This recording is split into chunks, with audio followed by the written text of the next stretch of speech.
শুভ দুপুর দর্শক, আমন্ত্রণ ব্যবসা বাণিজ্য আর অর্থনীতির সবশেষ সংবাদ নিয়ে নিউজ 24 নিয়মিত আয়োজন বিজনেস আওয়ারে। সাথে আছি আমি রিয়াজ সুমন। শনি থেকে বৃহস্পতিবার দুপুর 1টায় প্রচারিত হচ্ছে এই অনুষ্ঠান। আয়োজনে থাকছে দেশ বিদেশের ব্যবসা বাণিজ্যের সবশেষ খবর ও খবরের বিশ্লেষণ। এছাড়াও থাকবে শেয়ার বাজার ও মুদ্রা বাজারের আপডেট। দর্শক, আজ আমরা স্টুডিওতে একজন অতিথিকে আমন্ত্রণ জানিয়েছি। তার সাথে আলোচনা করব আপনি সরকার চাল আমদানি করতে যাচ্ছে এবং সেই চাল আমদানি করার পরে আসলে এটি কী ধরনের প্রভাব পড়বে অর্থনীতিতে বা মূল্য নিয়ন্ত্রণে, সেই বিষয়টি নিয়ে আমরা আজ আলোচনা করতে চাই। আমাদের সাথে স্টুডিওতে উপস্থিত হয়েছেন ডক্টর জাহাঙ্গীর আলম, কৃষি অর্থনীতিবিদ। স্যারকে আপনাকে স্যার স্বাগত জানাচ্ছি আমাদের আজকের আলোচনায়। স্যার, আপনি নিশ্চয়ই শুনেছেন যে সরকার চাল আমদানি করতে যাচ্ছে এবং গম আমদানি করতে যাচ্ছে। এই বিষয়টি নিয়ে আমরা আজ আলোচনা করতে চাই। এতে করে আসলে আমাদের যে মূল্যস্ফীতির চাপ বা বাজারে যে চালের ঊর্ধ্বমুখী একটি বিষয় রয়েছে, সেই বিষয়টি কতটা নিয়ন্ত্রণে আসবে, এই বিষয়টি নিয়ে আমরা আজ আলোচনা করতে চাই। তবে তার আগে একটি রিপোর্ট আছে আমাদের হাতে, সেটি একটু দেখে নিতে চাই। চালের বাজার স্থিতিশীল রাখতে 5 লাখ মেট্রিক টন চাল আমদানির সিদ্ধান্ত নিয়েছে সরকার। খাদ্য সচিব নিউজ 24-কে জানান, অক্টোবরেই দেশে আসবে আমদানি করা চাল। ফলে অসাধু ব্যবসায়ীদের হাত থেকে রক্ষা পাবে চালের বাজার। এদিকে যুক্তরাষ্ট্রের সাথে ট্যারিফ কমানোর চুক্তিতে 5 বছরের জন্য গম কেনার সিদ্ধান্ত সরকারের। তুলনামূলক টন প্রতি $26 বেশি দিয়ে অক্টোবরে আসছে 220 মেট্রিক টন গম। শাহনাজ ইয়াসমিনের রিপোর্টে দেখুন বিস্তারিত। দেশে বছরে চালের চাহিদা 3,80,00,000 মেট্রিক টন, কিন্তু উৎপাদন হয় 4 কোটি মেট্রিক টনেরও বেশি চাল, অর্থাৎ 20 লাখ টন চাল বেশি মজুদ থাকে। আর চাহিদার তুলনায় 1 লাখ টন গমও বেশি মজুদ থাকে সরকারি কোষাগারে। এসব তথ্য খাদ্য মন্ত্রণালয়ের। তাহলে প্রশ্ন, এরপরও কেন বাজারে চালের দামের এত উঠানামা, যেখানে হাঁসফাঁস করতে হয় সাধারণ মানুষকে? চালের সংকট না থাকলেও প্রায় হঠাৎ করে বাজারে চালের দাম বেড়ে যায়। খাদ্য সচিব মাসুদুল হাসান নিউজ 24-কে বলেন, এটা অসাধু ব্যবসায়ীদের কারসাজি। তাদের দমাতেই সরকার হাতিয়ার হিসেবে চাল আমদানির সিদ্ধান্ত নিয়েছে। অক্টোবর-নভেম্বর নাগাদ 5 লাখ মেট্রিক টন চাল আনা হবে। অসাধু ব্যবসায়ী চালের মজুদ বৃদ্ধি করে চালের দাম বৃদ্ধি করার চেষ্টা করছে আর্টিফিশিয়াল, কৃত্রিমভাবে। তখন কিন্তু আমাদের মাঠ পর্যায়ে কিন্তু অভিযান চালানো হয়। এর সাথে সাথে আমরা আমদানিটাও ওপেন রাখি। আমাদের যাতে কোনো অবস্থায় বাজারে চালের মূল্যমান বৃদ্ধি না পেয়ে যায়, গরিব মানুষ যেন উচ্চ মূল্যের কারণে ক্ষতিগ্রস্ত না হয়, প্লাস সরবরাহ চেনটা যেন স্মুথ থাকে, সাপ্লাই চেনটা। এদিকে যুক্তরাষ্ট্রের বাজারে পণ্যের শুল্ক কমাতে নানান দেন দরবার করছে সরকার। সেই অংশ হিসেবে আগামী 5 বছরের জন্য গম কেনার চুক্তি হয়েছে দেশটির সাথে। প্রথম চালানে এবছর আসবে 220 মেট্রিক টন। খাদ্য সচিব বলেন, দাম অন্যান্য দেশের তুলনায় কিছু বেশি হলেও বাণিজ্য ঘাটতি মেটাতে এটা করতে হচ্ছে। আমেরিকা থেকে গম আমদানি করার যে সিদ্ধান্ত G2G ভিত্তিতে, সেটা তো পুরো জাতির জন্য এটা করা হয়েছে। আপনারা সবাই জানেন যে এটার কারণে আমরা ট্যারিফের একটা ভালো ধরনের রিবেট পেয়েছি, যার ফলে আমাদের রপ্তানি আয় বৃদ্ধি পাচ্ছে। গম আমরা 5 বছরের জন্য এমইউ করেছি এবং প্রত্যেক বছর 7 লক্ষ মেট্রিক টন করে। তো 5 বছরে ধরেন হিসেবে 35 লক্ষ টন গম আসার কথা। এদিকে চাহিদা বেশি থাকায় গত 1 বছরে 814টি ট্রাক থেকে বেড়ে 1944টি ট্রাকে ওএমএস কার্যক্রম চলছে, যেখানে 30 টাকা দরে চাল, 15 টাকা দরে আটা বিক্রি হয়। একইভাবে চলছে খাদ্যবান্ধব কর্মসূচিও। চাহিদা বাড়লে এসব কর্মসূচির পরিমাণ আরও বাড়ানো হবে বলে জানান খাদ্য সচিব। এই অপারেশনে কখনো আমাদের চালের ঘাটতির কারণে বাধাগ্রস্ত হয় না। টিআর, কাবিখা বা কাজের বিনিময়ে খাদ্য, সেটাও কিন্তু আমরা দিচ্ছি। শাহনাজ ইয়াসমিন, নিউজ 24, ঢাকা। বাংলাদেশের উপর যুক্তরাষ্ট্রের আরোপিত পাল্টা শুল্ক সহ বাণিজ্য ইস্যুতে আলোচনা করতে যুক্তরাষ্ট্রের বাণিজ্য প্রতিনিধি USTR-এর একটি উচ্চ পর্যায়ের প্রতিনিধি দল 3 দিনের সফরে আজ ঢাকায় আসছেন। দুপুরে প্রতিনিধি দল সচিবালয়ের প্রথম বৈঠক করবেন বাণিজ্য উপদেষ্টা শেখ বশিরউদ্দিনের সাথে। জুলাই ওয়াশিংটনে শুল্ক বিষয়ক সমঝোতার পর USTR দপ্তরের জ্যেষ্ঠ কর্মকর্তাদের এটি বাংলাদেশে প্রথম সফর। বাণিজ্য মন্ত্রণালয় সূত্র বলছে, এই সফরে দুই দেশের মধ্যে শুল্ক বাধা হ্রাস, ডিজিটাল বাণিজ্যের সম্ভাবনা, মার্কিন বিনিয়োগকারীদের জন্য অনুকূল পরিবেশ সৃষ্টি, শিল্প খাতে টেকসই উন্নয়ন, শ্রমিক সুরক্ষা এবং যুক্তরাষ্ট্রের বাজারে বাংলাদেশি পণ্যের অবাধ প্রবেশাধিকারের মতো বিষয়গুলো আলোচনায় গুরুত্ব পাবে। 3 দফা আলোচনার পর যুক্তরাষ্ট্রের সঙ্গে বাংলাদেশের পাল্টা শুল্ক হার চূড়ান্ত হয়েছে, তবে চুক্তির খসড়া এখনও সম্পূর্ণ হয়নি। কিছু বিষয়ে সমঝোতা বাকি আছে। USTR এর সফরে আলোচনার মাধ্যমে চূড়ান্ত খসড়া তৈরি হওয়ার সম্ভাবনা রয়েছে। দর্শক, এই বিষয়ে আমরা আরও বিস্তারিত জানতে চাই আমাদের সহকর্মী শাহনাজ ইয়াসমিনের কাছে। শাহনাজ ইয়াসমিন রয়েছেন সচিবালয়ে। শাহনাজ, আপনি নিশ্চয়ই আমাকে শুনতে পাচ্ছেন। এই যে আপনার প্রতিবেদনটি আমরা দেখলাম, তারপরে এখন আরেকটি প্রতিবেদনে দেখলাম যে ইউএসটিআর এর প্রতিনিধি দল বাংলাদেশ আসছে, এই বিষয়টি বলবেন, একই সাথে বলবেন যে চাল যে আমদানি করা হচ্ছে, গম আমদানি করা হচ্ছে, এই বিষয়টি আপনার কাছে কি আছে সর্বশেষ তথ্য? আপনাকে ধন্যবাদ জানাচ্ছি। আপনাকে অসংখ্য ধন্যবাদ রিয়াজ। আমরা জানি যে গত এপ্রিল মাসে হঠাৎ করেই বাংলাদেশ সহ কয়েকটি দেশের উপর ট্রাম্প প্রশাসন শুল্ক আরো বাড়িয়ে দিলেন। সেক্ষেত্রে বাংলাদেশের 37% শুল্ক হলো, আগে 15% শুল্ক তো ছিলই। 37% শুল্ক যখন দিল, বাংলাদেশের যারা ব্যবসায়ী তাদের আসলে মাথায় হাত হলো, কারণ এত শুল্ক দিয়ে বাংলাদেশ থেকে যখন আমদানি রপ্তানি শুরু হবে তখন বাংলাদেশের ব্যবসায় অনেক বড় ক্ষতি হবে। এমন আশঙ্কা থেকেই সরকারের পক্ষ থেকে বারবার মার্কিন প্রশাসনের সাথে যোগাযোগ শুরু হলো, কিছু হলো অনলাইনে এবং সরাসরি বাণিজ্য উপদেষ্টা 3 দফায় বাণিজ্য উপদেষ্টা সহ প্রধান উপদেষ্টার বিশেষ সহকারী এবং প্রধান সহকারী যিনি আছেন খলিলুর রহমান, তিনি গিয়েছেন মার্কিন সাথে আলোচনা করতে যুক্তরাষ্ট্রে 3 বার, এবং 3 দফা আলোচনার পর যখন জুলাই মাসে এই শুল্ক 37% থেকে কমিয়ে 20% করা হলো। এবং এই 20% যে করা হলো সেখানে এখনো কিন্তু সেটা চুক্তি হয়নি, কারণ বাংলাদেশ সরকার চেয়েছিলেন 15% করার জন্য।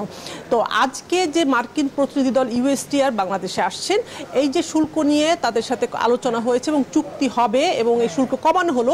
এরপর প্রথমবারের মতো এই প্রতিনিধি দল বাংলাদেশে যেহেতু আসছেন, এটা অনেক বড় ধরনের বাণিজ্যের দিক থেকে অনেক বড় গুরুত্বপূর্ণ এই সফর তাদেরকে, কারণ আমরা জানি যে মার্কিন প্রশাসনের বাণিজ্য বিষয়ক যত ধরনের দেন দরবার সারা বিশ্বের সাথে এই ইউএসটিআর, যেটা ওয়াশিংটনে অবস্থিত, তারাই করে থাকেন। আজকে 3 দিনের সফরে তারা আসছেন এবং দুপুর 1:30টায় বাণিজ্য উপদেষ্টা, বাণিজ্য সচিব সহ বাণিজ্য মন্ত্রণালয় তারা বৈঠক করবে।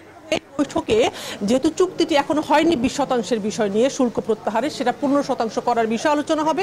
এটা বাণিজ্য মন্ত্রণালয়ের সূত্র থেকে আমরা নানাভাবে জেনেছি। একই সাথে বাংলাদেশে মার্কিন যুক্তরাষ্ট্রের ব্যবসায়ীরা যাতে খুব সহজভাবে বিনিয়োগ করতে পারে। আমরা জানি বাংলাদেশে বিনিয়োগের নানা ধরনের ঝামেলা থাকে, বিভিন্ন জায়গায় যেতে হয়, বিভিন্ন অফিস যেতে হয়, সেই ক্ষেত্রে তারা আসলে আলোচনাটা করবে কিভাবে সহজ করা যায়। তো এইটা নিয়ে আলোচনা 1:30টার দিকে যে মিটিং হবে, 2:30টার দিকে বাণিজ্য উপদেষ্টা ব্রিফিং করতে পারে, তখন আপনাকে আমরা জানাবো। আর একটু বিষয় জানিয়ে রাখি যে প্যাকেজটা আপনি দেখেছেন, পড়েছেন যে খাদ্য সচিব কথা বলেছেন চাল আমদানির বিষয়। চাল আমদানি তখনই করে সরকার যখন বাজারে চালের দামের অতিরিক্ত দাম বেড়ে যায়, চাল যখন থাকে তার সরবরাহ থাকার পরেও, সেক্ষেত্রে ব্যবসায়ীদের কিছু চাপে রাখার জন্য আসলে এই সিদ্ধান্ত সরকারের হয়। এবং খাদ্য সচিব যেটা নিউজ 24 জানিয়েছেন যে আসলে নভেম্বর নাগাদে চালটা আসবে, এবং এখন যেহেতু বাজারে চালের স্বাভাবিক দাম হলো কখনো কখনো ঊর্ধ্বগতি হয়, এবং এই যখন আমদানির সিদ্ধান্ত হয় তখন আসলে এই দামটা অনেকটা কমে আসে। এই সিদ্ধান্ত থেকে সরকারের আসলে চাল আমদানির সিদ্ধান্ত হয়েছে। এবং সেখানেও গমের বিষয় যে খাদ্য মন্ত্রণালয়ের সাথে যে চুক্তি হয়েছে 5 বছরের জন্য, এই ইউএসটিআর এর সাথে যে শুল্ক প্রত্যাহারের বিষয় নিয়ে বাংলাদেশ যুক্তরাষ্ট্রের ঘাটতি মেটানো হবে, সেই এই গম আমদানির বিষয় আগামী 5 বছর গম কেনা হবে যুক্তরাষ্ট্র থেকে, এবং নভেম্বরে আসবে 220 লাখ মেট্রিক টন, ধারাবাহিকভাবে প্রতি বছর আসবে। এটা আসলে মূলত যুক্তরাষ্ট্রের সাথে বাংলাদেশ তাদের বাণিজ্য ঘাটতি কমাতে চায়, সেই অংশ হিসাবেই। রিয়াজ, অসংখ্য ধন্যবাদ জনাব শাহনাজ ইয়াসমিন আপনাকে আমাদের সাথে যুক্ত হওয়ার জন্য। দর্শক, আমরা এ বিষয়ে জানছিলাম যে যুক্তরাষ্ট্রের প্রতিনিধি দল বাংলাদেশে আসছে, একই সাথে যে চাল এবং গম আমদানি করছে সরকার, সেই বিষয়টি নিয়ে বিস্তারিত জানাচ্ছিলেন শাহনাজ ইয়াসমিন। আপনি জনাব জাহাঙ্গীর, আপনি শুনছিলেন যে আমাদের প্রতিবেদনে এবং আমাদের প্রতিবেদক জানাচ্ছিলেন যে চাল আমদানি হচ্ছে, মূল্যস্ফীতি নিয়ন্ত্রণ এবং চালের যে ঊর্ধ্বগতি, সেই বিষয়টি, এটিকে আপনি কিভাবে দেখছেন? দেখেন, চাল যে আমদানি করছে এটা তো করতে পারে, কারণ এখন চালের দাম অনেক কম। আন্তর্জাতিক বাজারে গত 3 বছরের মধ্যে সর্বনিম্ন দাম চালের। তো প্রশ্ন হলো যে চাল আমদানিটা একান্তই জরুরি ছিল কিনা। আসলে আমাদের গত বছর চাল মোট উৎপাদন হয়েছে প্রায় 4 কোটি 15 লাখ টন। এর সঙ্গে গত বছর প্রায় 14-15 লাখ টন চাল আমদানি করা হয়েছে জুন পর্যন্ত। তো তাতে করে মোট চালের সরবরাহ ছিল 4 কোটি 50 লাখ টনের মতো।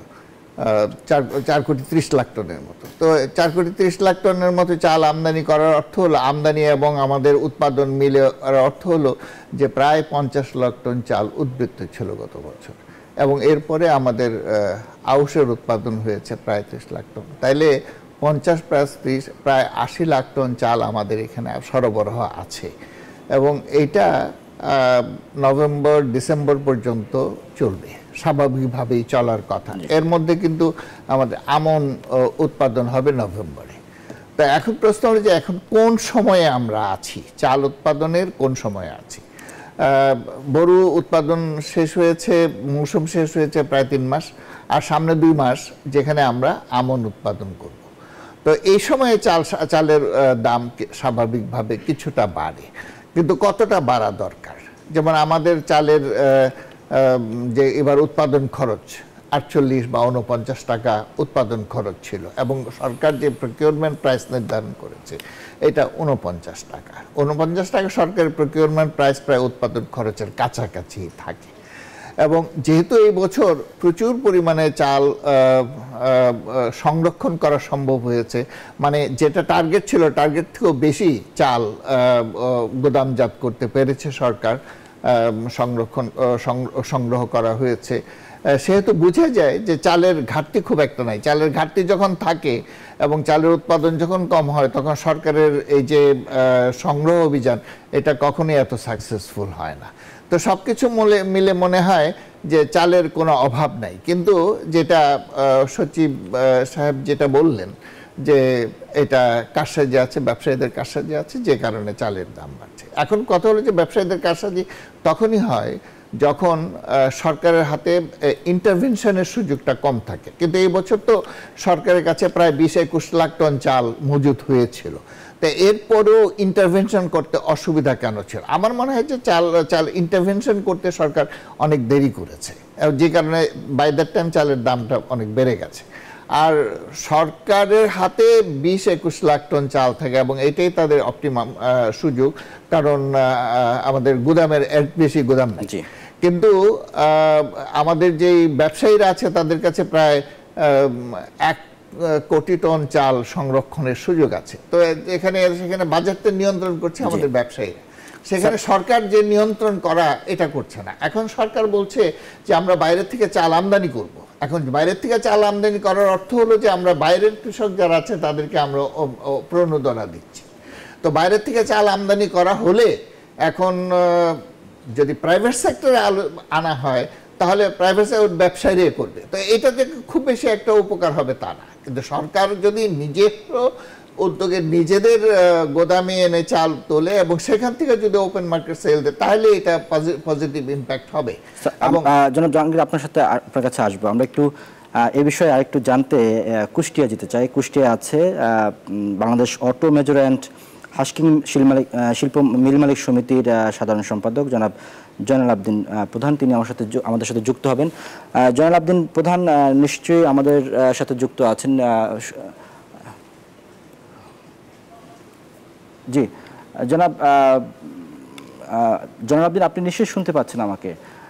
আমি আপনার কাছে জানতে চাই, এই যে সরকার চাল আমদানি করছে এবং এই বিষয়টিকে আপনারা কিভাবে দেখছেন? সরকার বলার চেষ্টা করছে যে এই চালের বাজারে যে কারসাজি বা চাল নিয়ে যে চালবাজি হয় এগুলো যাতে নিয়ন্ত্রণ করা যায় এবং চালের একটি স্বাভাবিক মূল্য থাকে, সেই বিষয়টি মাথায় রেখে কিন্তু তারা এটি করতে যাচ্ছে। এটিকে আপনারা কিভাবে দেখছেন? ধন্যবাদ নিউজ 24-কে। আপনার যে এই প্রসঙ্গে এখন আপনার ডবল আসতেছে কেন? আপনার যে প্রসঙ্গটি যে আলোচনায় আসতেছেন সেটা নিয়ে আমি কিছু কথা বলতে চাই। সেটা হচ্ছে যে এই যে বিগত মার্চ এপ্রিল থেকে যে আমাদের ধান কাটা থেকে শুরু করে যে চাউলের যে বড় একটা বাম্পার ফলন আমরা ইতিমধ্যে মানে বাস্তবায়ন করতে যাচ্ছি, এই বাস্তবায়নে দেখেন যে এবার সরকার যে 49 টাকা সরকার যে চাউলের দাম নির্ধারণ করেছে, একটা যৌক্তিক চাউলের দাম তারা নির্ধারণ করেছে, এবং সেই যৌক্তিক চাউলের দাম নির্ধারণ করার ক্ষেত্রে ধানের দামও একটা যৌক্তিক নির্ধারণ করে। কিন্তু এই ধানের দাম দেখেন, যেটা আমরা মোটা ধান, যেটা আমরা ভিজা, বা যেটা কাঁচা, যেটা আমরা সরকার আমরা মিল মালিকরা কিনি, সে ধানটা কিন্তু আমরা কিনতেছিলাম বা 1150 টাকা, এবং যে চাউলটা স্বাভাবিক তৃণমূল পর্যন্ত মানুষ খায় 28, বিনাস ধানি গোল, বিনাস 7 বা জিরা, যে 28 ধানটা, সেটা আমরা কিনতেছিলাম 1350 টাকা। এবং বাজারে যে কুষ্টিয়ার বাজারে যে মিনিকেট, সেই ধানটা আমাদের মিল পর্যায়ে কিনতেছিলাম প্রায় 1500 থেকে 1550 টাকা। হঠাৎ করে জুনে এই ধানের বাজার বেড়ে গেল, অর্থাৎ প্রায় 1 থেকে 150 টাকা। কারা বাড়াইলো, কি কারণে বাড়লো, এর পিছনে কারা জড়িত? আপনার বাংলাদেশের যে প্রায় 35 থেকে 40 হাজার মিল মালিক আছে, এবং আমাদের যে সমস্ত মিল মালিকরা ছোট ছোট মিল মালিক, তারা চায় যে কৃষকদের কাছ থেকে ধান কিনবে এবং তারা সে চালটা বিক্রি করবে, কৃষকও লাভবান হবে এবং মিলগুলো চলবে, প্লাস আপনার ব্যবসায়ীদের একটা ইয়ে থাকবে। আপনার শতকরা 80% মিল মালিক হচ্ছে আপনার প্রতিনিয়ত ধান কিনে প্রতিনিয়ত চাল বিক্রি করে। কিন্তু যারা মোটা অঙ্কের ধান ক্রয় করে রেখে দিছে, তারা যদি আবার বাজারে গিয়ে যদি ধানের দাম যদি তারাই যদি বাড়ায়, তাহলে চালের দাম তাহলে তো অটোমেটিক বেড়ে যাবে। আমি মনে করি যে এই ক্ষেত্রে সরকারের এবারের যে যৌক্তিক দাবিটা, আমি এর সাথে একমত চাল আমদানি করার ক্ষেত্রে। কারণ চাল সরকারের ইন্টেলিজেন্স ব্রাঞ্চ এবং গোয়েন্দা সংস্থা এবং প্রত্যেকটি জেলা প্রশাসক মহোদয় এবং খাদ্য নিয়ন্ত্রকরা, তারা অলরেডি বুঝতে পারছে, আমার কথা তারা অলরেডি বুঝতে পারছে যে এই বাজার নিয়ন্ত্রণ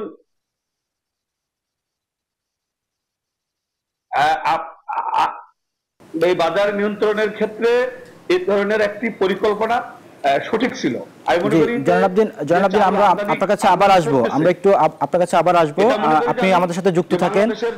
জনাবদ্দিন, আপনার কাছে আমরা আবার আসবো। আমরা একটু আমাদের স্টুডিওতে অতিথি আছেন ডক্টর জাহাঙ্গীর, আপনার কাছেই জানতে চাই, এই যে উনি বলছিলেন যে এখানে কারা দামটা বাড়াচ্ছে, হ্যাঁ, এর পেছনের এই মানে আসলে কলকাঠির কারণ আছে যে অস্বাভাবিকভাবে দাম বেড়ে যাচ্ছে, এই বিষয়টি নিয়ে আপনার অবজারভেশন কি বলে? দেখেন, আমরা অনেক আগে থেকে আমরা বেশ কয়েক বছর ধরে আমরা দেখছি যে চালের উৎপাদন মৌসুমে 1 মাসের মধ্যে আমাদের কৃষকরা ধান বিক্রি করে দেয়, এবং এরপরে মানে বিক্রয়যোগ্য, অর্থাৎ যেটা তারা বিক্রয় করবে সারপ্লাস, সেই সারপ্লাসটা প্রায় 80% 1 মাসের মধ্যেই বিক্রি করে দেয়। তো এখন যে দামটা বাড়ছে, এখন তো কৃষক আর এই সুযোগটা পাচ্ছে না, এবং কৃষককে বেশি দাম দিতে হচ্ছে, তার জন্য চালের দাম বাড়বে, ধানের দাম বেশি, চাল, এটা আসলে কথাটা ঠিক না।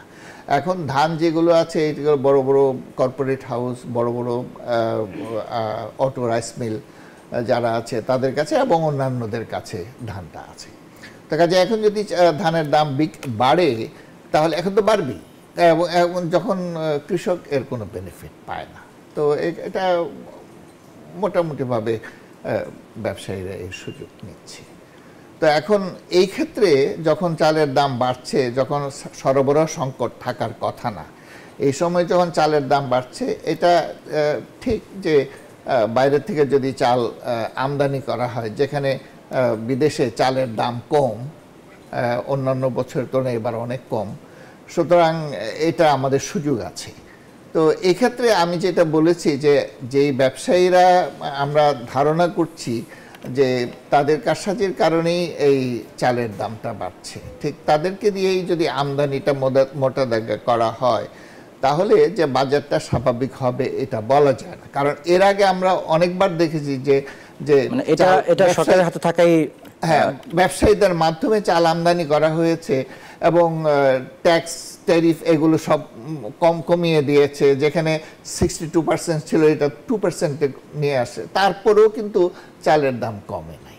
তো এইটাই যদি সরকার সেই চালটা নিয়ে আসতো এবং সরকার নিয়ে এসে সরকারের তত্ত্বাবধানে চালটা যদি ওপেন মার্কেট সেল এখন যা দেয় তার চেয়ে বেশি দিত, তাহলে আমার মনে হয় বাজারটা স্বাভাবিক হয়ে আসতো। আরেকটি জিনিস হলো যে এখন সরকারের কাছে গোদামে অনেক চাল আছে, তা এত চাল তো ধরে রাখার কোনো দরকার নেই, কারণ 2 মাস পরেই আমাদের আমন ধান চলে আসে। কিন্তু তারপর দাম কেন স্যার কমছে না? দামটা কমছে না যে পর্যাপ্ত সরবরাহ বাজারে হয়নি, যে কারণে দামটা কমছে না। সরবরাহটা কেন হচ্ছে না? এখানে কেউ কি সিন্ডিকেট করে চালটা ধরে রাখছে? এটা তো কারসাজি ছাড়া আর কিছুই না, কারণ এখানে তো সরবরাহ সংকট থাকার কথা নাই। যদি কারসাজি করে যদি চাল কম করে ছাড়ে তাহলে তো বাজারের দাম বাড়বে, এবং মিলগেটেও চালের দাম বেড়েছে। কাজে এই ক্ষেত্রে আমার মনে হয় যে সরকার খুব বেশি পরিমাণে চাল, যেটা 15 টাকা করে এবং 30 টাকা করে, 15 টাকা করে গরিব হিতৈষী কাজে দিচ্ছে, আর 30 টাকা করে যে ওপেন মার্কেট সেল দিচ্ছে, এইটার পরিমাণ হয়তো বাড়ানো দরকার। এবং সেটা যদি বাড়ানো হয়, বাড়াতে তো কোনো অসুবিধা নেই, এই বছর তো প্রচুর পর্যাপ্ত চাল আছে এবং সরকার বাইরের থেকে আমদানিও করছে। কাজে এই ক্ষেত্রে আগামী 2 মাস প্রচুর পরিমাণে চাল যদি বাইরে অক্টোবরে আসবে, কিন্তু সরকারের গোদামে তো চাল এখনো আছে, 20 লাখ টনের উপরে চাল আছে। তো এত চাল ধরে রেখে কি হবে, যখন বাজারে চালের সরবরাহ সংকট বোঝা যায় এবং চালের দাম যখন বাড়ছে, কোনোভাবেই কমানো যাচ্ছে না। কাজে সরকারের যে চালটা আছে এটা ধরে রেখে তো কোনো লাভ নেই, এটা বাজারে ছেড়ে দিতে হবে, এবং বাইরের সামনে যখন চাল আসছে সেটা আবার গোদামজাত করা হবে। তা আমার মনে হয় যে 10 লাখ টনের মতো চাল রেখে বাকি চাল এখন আগামী 2 মাসের মধ্যে গোদাম খালি করে আগামী 2 মাসের মধ্যে বাইরে দিয়ে দেওয়া দরকার। এটা কি দাম সহনীয় পর্যায়ে আসবে? এবং এটা অবশ্যই দাম সহনীয় পর্যায়ে চলে আসবে, এবং এখানে সরকারের হস্তক্ষেপটা স্বাভাবিকভাবেই এটা প্রভাবশালী হস্তক্ষেপ হবে, এবং এখানে আমাদের যারা ব্যবসায়ীরা যারা কারসাজি করছে তারা সুযোগ পাবে না। তখন আর 2 মাস পরে যেহেতু চাল আমন ধান চলে আসবে, সুতরাং তারাও দীর্ঘদিন ধরে যে চাল ধরে রাখবে এটারও সম্ভাবনা কম। কাজে এখন উচিত হবে যে সরকারের যে গোদামে অলরেডি যে চাল যথেষ্ট পরিমাণে আছে সেটা থেকে একটা সিগনিফিক্যান্ট পরিমাণে চাল বাজারে ছেড়ে দেয়, ওপেন মার্কেট সেল দেয়। আপনার কাছে আসবো, আবার একটু আমরা যেতে চাই কুষ্টিয়া, যিনি আমাদের সাথে যুক্ত আছেন জয়নাল আবদিন। জয়নাল আবদিন, আপনার কাছে প্রশ্ন যে আমাদের এই কৃষি অর্থনীতিবিদ যেটা বলছিলেন যে চালের বাজারে অনেক ক্ষেত্রে হয়তো চাল আটকে রাখা হয় বা ধরে রাখা হয়, এটি আসলে কারা রাখে? এটি কি কৃত্রিম সংকট? মানে আপনারা তো চাল উৎপাদন করেন বা আপনারা সেখানে সরাসরি প্রসেসিংটার সাথে জড়িত আছেন, এটির পেছনে আসলে কারা? মানে এই বিষয়টা যদি একটু পরিষ্কার করতেন। মানে আপনি যেটা প্রশ্নটা আসতেছেন যে বাজার কেন বাড়ে বা বাজারটা কারা কৃত্রিম সংকট তৈরি করে, মানে এই ধরনের প্রশ্নটা হচ্ছে এই যে আমি যেই প্রসঙ্গে আপনাকে কথা বলতেছিলাম সেটা হলো যে আমদানিকৃত চাউল যদি আপনারা যদি যেই বস্তায় আসছে সেই বস্তায় বিক্রি করতে হবে। এই বস্তা থেকে যদি বস্তা চেঞ্জ হয় তখন কিন্তু এটার সফলতা আপনি পাবেন না, এবং এটাকে খুব গুরুত্ব দিতে হবে। সরকার যদি যে চাউল নিয়ে আসতেছে এই চাউলের বস্তা অর্থাৎ মিনিকেট, বাসমতি, 28, কাজললতা, এই বস্তাটা কিন্তু যেই বস্তায় আসতেছে সেই বস্তাটি আপনাকে রাখতে হবে। আরেকটি বিষয় হলো যে ধানের দাম বাড়লে চালের দাম বাড়বে। ধানের দামটা যদি বাড়ে, সে ধানের দাম যদি কৃষক পায় তাহলে এটা তো আমাদের জন্য ভালো, তাতে কৃষকরা যদি মানে তাদের উৎসাহিত পায়। কিন্তু আপনার 2 মাসে 1 মাসে যদি কৃষক ধান বিক্রি করার পরে ধানের দাম বাড়ে তাহলে এটা কৃষক সেটা পেল না। এটাকে আমরা মনে করি যে শুধু কৃষক না, আমাদের মিল মালিকরা এতে ক্ষতিগ্রস্ত হচ্ছে, এবং যে সমস্ত অদৃশ্য শক্তির হাতে এই সমস্ত বড় বড় ধান যাদের হাতে আছে তাদেরকে সরকার হাতে দেখেন, তাদেরকেই কিন্তু সরকারের মধ্যে দিয়ে তাদেরকে কিন্তু হাজার হাজার কোটি টাকা তাদেরকে লোন দেওয়া হচ্ছে, কিন্তু ছোট ছোট মিল মালিক গুলো দেউলিয়া হয়ে যাচ্ছে, তাদের প্রতি কোনো খোঁজ খবর দিচ্ছে না। অর্থাৎ আপনাকে কৃত্রিম সংকটের থেকে মোকাবেলা করতে হলে আপনাকে প্রান্তিক যে মিল মালিক, প্রান্তিক যে কৃষক, তাদের সাথে আপনাদের সরাসরি যুক্ত হতে হবে। আপনি যুক্ত হবেন না মিল মালিকদের সাথে, যুক্ত হবেন না প্রান্তিক কৃষকের সাথে। আমরা ছিলাম কুষ্টিয়ার জয়নাল আবদিনের কাছে, স্টুডিওতে আছেন আমাদের ডক্টর জাহাঙ্গীর আলম। আমরা আলোচনায় ছিলাম, আমরা আলোচনায় আবারও ফিরবো, তবে নিচ্ছি একটি ছোট্ট বিরতি, ফিরবো কিছুক্ষণের মধ্যেই, আমাদের সাথেই থাকুন। দর্শক, বিরতির পর আবার আমন্ত্রণ জানাচ্ছি বিজনেস আওয়ারে। আমাদের সাথে আজকের আমরা আলোচনা করছি চালের আমদানি করছে সরকার, এবং সেটি আসলে সাধারণ মানুষের জনজীবনে কতটা প্রভাব পড়বে সেই বিষয়টি নিয়ে আলোচনা করছি। এই চালের বাজারের কারসাজি বা চালের দাম ঊর্ধ্বমুখী কেন, সেটি নিয়ন্ত্রণে আসলে সরকার কী পদক্ষেপ নিচ্ছে, এই বিষয়গুলো নিয়ে আমরা কথায় ছিলাম। আমাদের সাথে যুক্ত আছেন ডক্টর জাহাঙ্গীর আলম, অধ্যাপক, তিনি গ্লোবাল বিশ্ববিদ্যালয়ের সাবেক অধ্যাপক এবং মৎস্য প্রাণী সম্পদ অধিদপ্তরের সাবেক মহাপরিচালক। তার সাথে ছিলাম আমরা। ডক্টর জাহাঙ্গীর, আপনি তো এই বিষয় নিয়ে কথা বলছিলেন।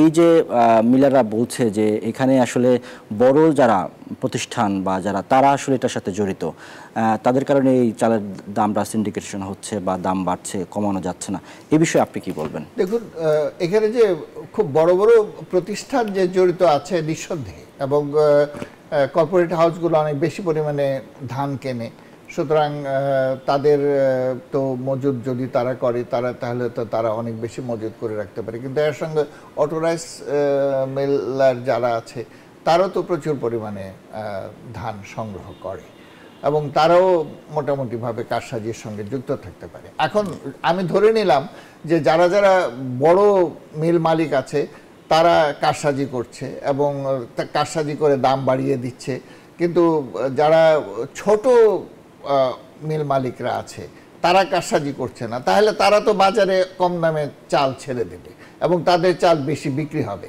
কিন্তু তারা তো সেটা করছে না। অর্থাৎ বড় মিল মালিকরা যেটা করছে, ছোট মিল মালিকরা একই পথ অনুসরণ করছে।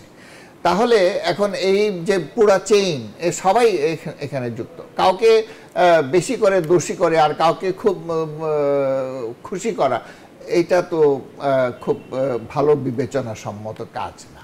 তা আমার মনে হয় যে এখন যদি চালের বাজারটাকে স্বাভাবিক করতে হয়, তাদের সবাইকেই আসলে সৎ ব্যবসা করতে হবে। আমাদের সৎ ব্যবসা যদি করে তাহলে এখানে অবশ্যই বাজারে এই বছর যে চালের যে সরবরাহ, সেই সরবরাহতে অবশ্যই চালের দাম এত বেশি বাড়ার কথা না। জি ডক্টর জাহাঙ্গীর, একটু কুষ্টিয়ার আমাদের যে জয়নাল আবদিন প্রধান আছেন, সাধারণ সম্পাদক, Bangladesh auto major and husking mill মালিক সমিতির সাধারণ সম্পাদক, তার কাছে প্রশ্ন রাখতে চাই।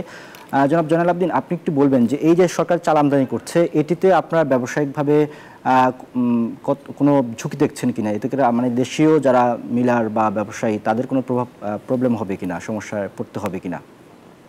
ধন্যবাদ।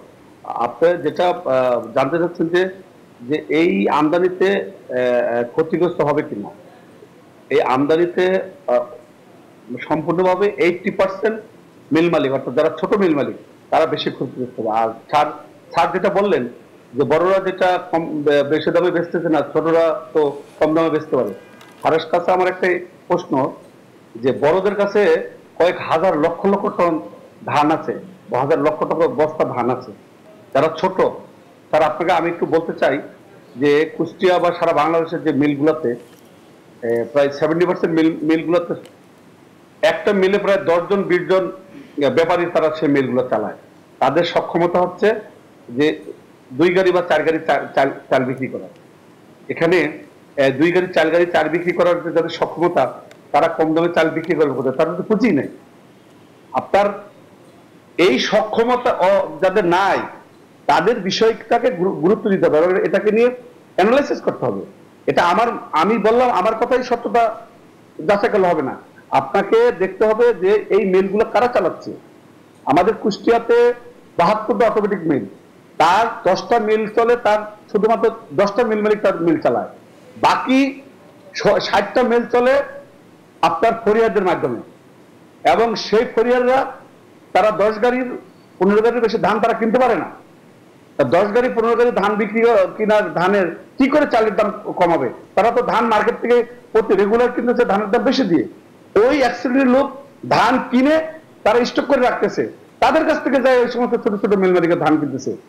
এটাকে অ্যানালাইসিস করতে হবে স্যার। আমি আপনার সাথে আপনাকে ধন্যবাদ জানাই যে আপনার এই ব্যাখ্যাটা আপনি এটা আরেকটু ভাবে দেখেন। বাংলাদেশের চালের ব্যবসা, ধান চালের ব্যবসাকে যদি সঠিক পর্যায়ে আনতে হয়, তাহলে আমাকে প্রথম যে বাংলাদেশের যে 32,000 মিল মালিক আছে, ছোট এবং বড়, তার মধ্যে যারা ছোট ছোট মিল মালিক, তাদের প্রতি আগে সরকারকে নজর দিতে হবে। এবং জি অসংখ্য ধন্যবাদ জনাব দিন। আমাদের আলোচনা আসলে সংক্ষেপ করতে হচ্ছে। জি, আপনাকে অসংখ্য ধন্যবাদ আমাদের সাথে যুক্ত হওয়ার জন্য। দর্শক, যাচ্ছি অন্য একটি প্রসঙ্গে। এলডিসি গ্র্যাজুয়েশন পেছনের সুযোগ অন্তর্বর্তী সরকারের হাতে নেই বলে জানিয়েছেন প্রধান উপদেষ্টার বিশেষ সহকারী ডক্টর আনিসুজ্জামান চৌধুরী। রাজধানীতে ইআরএফ আয়োজিত সেমিনারে তিনি জানান, নির্বাচিত সরকার চাইলে এটা পেছনের আবেদন করতে পারে। তবে ব্যবসায়ীরা বলছেন, এই স্বল্প সময়ে এলডিসি উত্তরণের পর্যাপ্ত প্রস্তুতি সম্ভব নয়। এর জন্য সুনির্দিষ্ট রোডম্যাপ চান ব্যবসায়ীরা। স্বল্পোন্নত দেশের তালিকা থেকে উত্তরণের পথে বাংলাদেশ। ইতিমধ্যে জাতিসংঘের নানা প্রক্রিয়া ও একাধিক মূল্যায়ন সহ সব শর্ত পূরণ করেছে বাংলাদেশ। ফলে জাতিসংঘের সিদ্ধান্ত অনুযায়ী 2026 সালের নভেম্বরে এলডিসি থেকে বের হয়ে উন্নয়নশীল দেশের কাতারে প্রবেশ করতে যাচ্ছে লাল সবুজের এই দেশ। কিন্তু এলডিসি উত্তরণে কতটা প্রস্তুত বাংলাদেশ, এমন প্রশ্ন সামনে রেখে শনিবার রাজধানীর পল্টনে ইকোনমিক রিপোর্টার্স ফোরামের এই আয়োজন। এ সময় এলডিসি উত্তরণে আরও সময় চান ব্যবসায়ী নেতারা। অভিযোগ করেন, ব্যবসায়ীদের অন্ধকারে রেখে এলডিসি গ্র্যাজুয়েশনে যাচ্ছে সরকার। যদি ইউরোপিয়ান ইউনিয়নের ল যদি পরিবর্তন না করে জিএসপি প্লাসের, তাহলে কিন্তু আমরা সেখানে জিএসপি প্লাসও কিন্তু যদি গ্রাজুয়েট হয়ে যাই তাহলে সেটা কিন্তু হারাবো। আমরা কিন্তু মনে করি যে এটা পিছিয়ে যাওয়ার তো কোনো উপায় নেই, আমরা যাব 3 বছর আরো এক্সটেনশনের জন্য পক্ষপাতী আমরা ব্যবসায়ী সম্প্রদায়। আরেকটু প্রিপারেশন নিয়ে আরেকটু কি আমরা করে কনফিডেন্স ডেভেলপ করে আমরা যেতে পারি কিনা। এলডিসি উত্তরণের বিকল্প না দেখলেও জ্বালানি সংকট, মূল্যস্ফীতি আর মার্কিন শুল্ক বিবেচনায় সরকার ও ব্যবসায়ীদের মধ্যে আলোচনা করে এ বিষয়ে সিদ্ধান্ত নেওয়ার পরামর্শ দেন অর্থনীতিবিদ মাসরুর রিয়াজ। গ্র্যাজুয়েশন হতে হবে, সেইটা বাতিল করার কোনো সুযোগ বা দরকার একেবারেই নেই। কখন হতে হবে সেটা নিয়ে আমার মনে হয় আলোচনা হতে পারে। কনক্লুশন 1। কনক্লুশন 2, সরকার এবং প্রাইভেট সেক্টরের সেই অংশটা যারা who are at the forefront of the impact, তাদের দুই পক্ষকে খোলা মনে আলোচনা করতে হবে। তবে যথাসময়ে এলডিসি উত্তরণ প্রক্রিয়া পেছনের কোনো সুযোগ দেখছে না অন্তর্বর্তী সরকার। পরবর্তী রাজনৈতিক সরকার চাইলে এ বিষয়ে সিদ্ধান্ত পরিবর্তন করতে পারে। আমরা জিএনআই দেখেন, আমরা নেপাল এবং লাওস থেকে উপরে আছি, বাংলাদেশ সবার থেকে বেটার পজিশনে আছে। আপনার বাংলাদেশ যে রিকোয়েস্ট করবে এটার বেসিসে চিন্তা করে করতে হবে। আপনাকে যদি বসাই দিই সিডিপিতে, আমি যখন এই ডেটাগুলি দেখবেন, আপনারা কি সিদ্ধান্ত বাংলাদেশকে আপনারা কি একসাথে করবেন?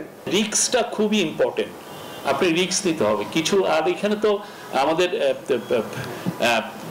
ডক্টর আনিসুজ্জামান চৌধুরী যা বলেন, এখানে তো স্পষ্ট দিবালোকের মতো যে এখানে খুব যে ম্যাসিভ কোনো রিস্ক আছে আমরা তো দেখছি না। তবে এলডিসি উত্তরণের প্রস্তুতিতে চট্টগ্রাম বন্দরের সক্ষমতা বাড়াতে হবে, এতে ব্যবসা বাণিজ্যে গতি বাড়বে বলেও জানান তারা। সবাই বলেছেন যে না, তোমার পোর্টটাকে এফিশিয়েন্ট করতে হবে।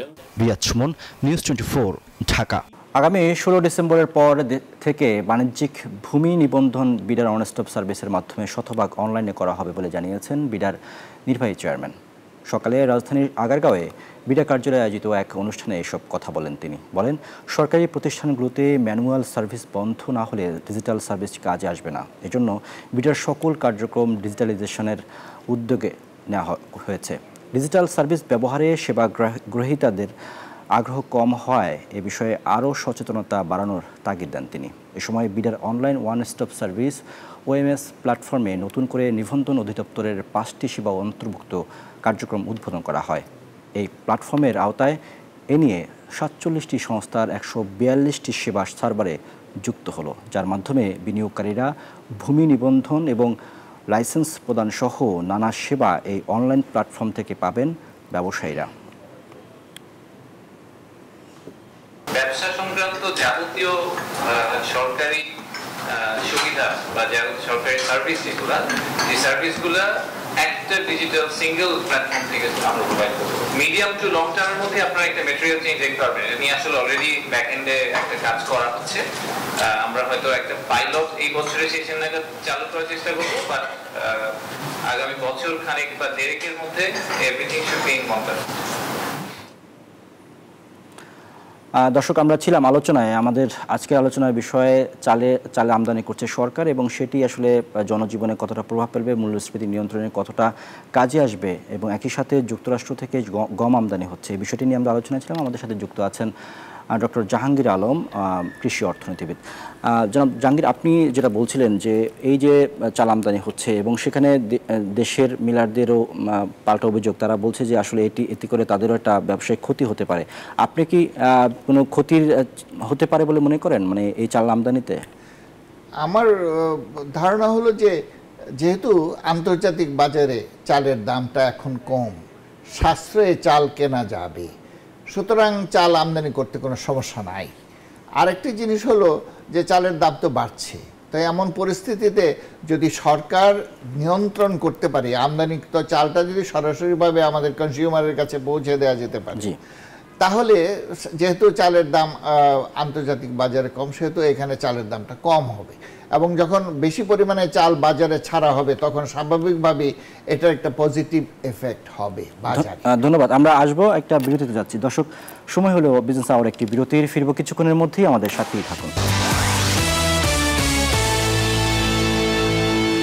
দর্শক, বিরতির পর আবার আমন্ত্রণ বিজনেস আওয়ারে। এবারে জানাবো শেয়ার বাজারের আপডেট। দর্শক, শেয়ার বাজারের সবশেষ অবস্থা দেখে নিতে চাই ঢাকা স্টক এক্সচেঞ্জের ওয়েবসাইট থেকে। আমরা দেখতে পাচ্ছি এই মুহূর্তে ঢাকা স্টক এক্সচেঞ্জের যে ওয়েবসাইট, সেখানে দেখতে পাচ্ছি 3টি সূচকই এই মুহূর্তে নিম্নমুখী রয়েছে।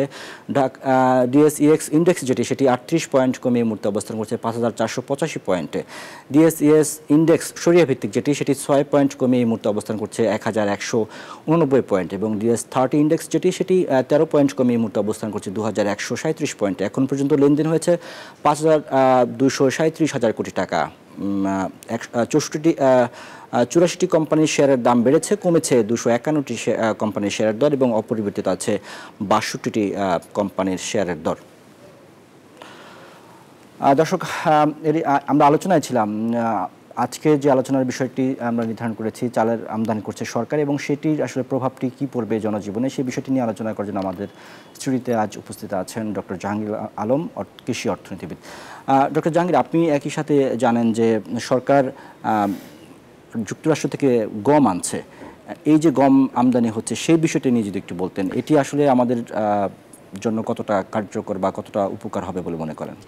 দেখেন, গম আমদানি প্রতি বছরই আমরা করি, এবং এই আমদানির পরিমাণ প্রায় 60 থেকে 65 বা 67 লাখ টন আমাদের প্রতি বছর গম আমদানি করা হয়। কোনো কোনো বছর যখন গমের দাম বেশি থাকে তখন গম কিছু কমও উৎপাদন করা হয়, কমও আমদানি করা হয়, তখন আবার চালের উৎপাদন বেশি থাকে দেশে, তখন গমের আমদানিটা কম হয়। গত 2-3 বছর হয়তো গমের আমদানি কম ছিল, গত 2-3 বছর আগে। তো গত বছর কিন্তু গমের আমদানি প্রচুর হয়েছে, এই বছরও গমের আমদানি প্রচুর হবে বলে ধারণা করা হচ্ছে। তো সেই ক্ষেত্রে আমাদের তো অনেকগুলো ডেস্টিনেশন আছে যেখান থেকে আমরা আমদানি করি, তো সেখানে ইউএস থেকেও আমরা আমদানি করি, এবং এখানে ইউএস থেকে আমদানি করতে তো কোনো বাধা নাই, কিন্তু প্রশ্ন হচ্ছে যে কি দামে আমরা ইউএস থেকে আমদানি করব। প্রশ্ন হচ্ছে যে আমরা যেটা জানি যে ইউএস থেকে যখন আমরা আমদানি করি প্রতি টনে প্রায় $20 থেকে $25 আমাদেরকে বেশি পে করতে হবে। তো এইটা তো করা ঠিক না, কারণ হলো যে আমরা তো ওয়ার্ল্ড মার্কেটে কম্পিটিটিভ প্রাইসের দাম কিনবা। এখন ইউএস থেকে যদি আমরা আরও বেশি করে চাল আমদানি করি তাতেও কোনো অসুবিধা নাই, কিন্তু যদি আমরা এখানে কম্পিটিটিভ প্রাইসটা অন্যান্য দেশে যেই দাম আমরা পাবো ঠিক সেই দামে যদি আমরা ইউএস থেকে কিনি তাহলে আমাদের কোনো ক্ষতি নেই, কিন্তু বেশি দাম দিয়ে আমাদের ভোক্তাদেরকে ক্ষতিগ্রস্ত করা, এটা আমার মনে হয় খুব একটা সুবিবেচনার কাজ। এখানে আমাদের কোন দেশগুলো থেকে আমরা এর আগে আনতাম বা এগিয়ে নেওয়া যাওয়া দরকার, এর আগে কোন দেশগুলো থেকে আনতাম বা সেই চিত্রটা কেমন ছিল এই দামের সাথে? এর আগে তো আপনার ইউক্রেন, তারপর রাশিয়া এবং আরো অন্যান্য দেশ আছে যেগুলো থেকে আমরা গম আমদানি করেছি এবং এখনো করছি। ভারত থেকে আমরা আমদানি করেছি। এখন কথা হলো যে এইসব ট্রেডিশনাল কান্ট্রি যেগুলো আছে গম আমদানির জন্য, সেই ট্রেডিশনাল কান্ট্রিগুলোর থেকে আমরা সাধারণত কম দামে আমদানি করি। এখন এইটা যদি ইউএস থেকে করি আর সেখানে যদি এই একই কম্পিটিটিভ প্রাইসে যদি কিনি তাহলে কোনো অসুবিধা নেই, আমরা আরও বেশি করে আনতে পারি। কিন্তু প্রশ্ন হচ্ছে যে এখানে আমাদের নেগোসিয়েশনের বিষয় যে আমরা ইউএস থেকে স্বাভাবিকভাবে যে দাম সেই দামে অন্যান্য 10টা দেশে যে এক্সপোর্ট প্রাইস, সেখানে ইউএস বেশি $20 বেশি এক্সপোর্ট প্রাইস যদি আমরা সবসময় দেখেছি যে চালের চেয়ে আটার দাম কম, কিন্তু এখন দেখি যে চাল এবং আটার দাম প্রায় কাছাকাছি। এটি আসলে কেন এভাবে বেড়ে গেল এবং এটি কমানোর কোনো সুযোগ আছে? না, এটা কমানোর সুযোগ আছে, কারণ আমার কথা হলো যে আন্তর্জাতিক বাজারে গমের দামটা কখন কি থাকে তার উপরে। কোনো কোনো সময় আন্তর্জাতিক বাজারে গমের দাম কম থাকে, কিন্তু এইটার রিফ্লেকশন বাংলাদেশে হয় না। ওই যে একবার যে দাম বেড়ে গেছে এইটা আর কমে না, কাজেই এইটা হলো আমাদের সমস্যা। এখানে বাজার পর্যায়ে এসে এবং আমাদের কনজিউমার পর্যায়ে এসে গমের দামটা কমছে না, বাইরে আরেকটা প্রশ্ন কিন্তু এখানে কমছে। আরেকটা প্রশ্ন রাখতে চাই, এখন তো যুক্তরাষ্ট্রের ইউএসটিআর টিম বাংলাদেশে আজকে আসছে, তো তাদের সাথে এই বিষয়ে কি আরো আলোচনার সুযোগ আছে কিনা, এই দামটা যাতে আর সহনীয়ভাবে আমদানি করা যায়? আমার মনে হয় যে এখানে সহনীয় পর্যায়ে এবং কম্পিটিটিভ প্রাইসে, কারণ আমাদের দেশের জনগণ সেটাকে বেশি দামে কেনার কথা কেন মেনে নেবে, এবং বেশি দামে যদি কেনা হয়, আমদানি করা হয়, তাহলে তো বেশি দাম আমাদের সাধারণ জনগণকে বেশি দামে কিনতে হবে। কাজে এই ক্ষেত্রে আমার মনে হয় এখানে একটা নেগোসিয়েশনের সুযোগ আছে, যে কম্পিটিটিভ প্রাইস, যেটা ওয়ার্ল্ড প্রাইসে কম দাম যেখানে পাবো আমরা তো সেখান থেকে নেব, তো আমরা অন্য জায়গা থেকে না নিয়ে এই দামে আমরা ইউএস থেকে আনি, তো ইউএস থেকে একটু ইউএসকে স্কেল ডাউন করতে হবে। আমাদের এখানের মধ্যে বলা যায় যে ইউএস আমাদের ট্যারিফ রেটটা কিছু কমিয়েছে, কমানোর পরেও তো 35% আমাদেরকে সব মিলে দিতে হচ্ছে, তো এটা তো অনেক বেশি হাই ট্যারিফ, যেখানে আমরা সব মিলে একটা যৌক্তিক পর্যায়ে এই জায়গাটা আসতে হবে। আমাদের ট্যারিফ আমরা চাই ট্যারিফ রেট, ডক্টর জাহাঙ্গীর আপনাকে অসংখ্য ধন্যবাদ। গমের আমদানিটাও একটা কম্পিটিটিভ প্রাইসে হোক, এটা ডক্টর জাহাঙ্গীর আপনাকে অসংখ্য ধন্যবাদ আমাদের সাথে আজকে যুক্ত হওয়ার জন্য। দর্শক, এরই সাথে সময় হলো আজকে এই ছিল আমাদের আজকের বিজনেস আওয়ারের আয়োজন। আমাদের সাথে থাকার জন্য ধন্যবাদ আপনাদের সবাইকে।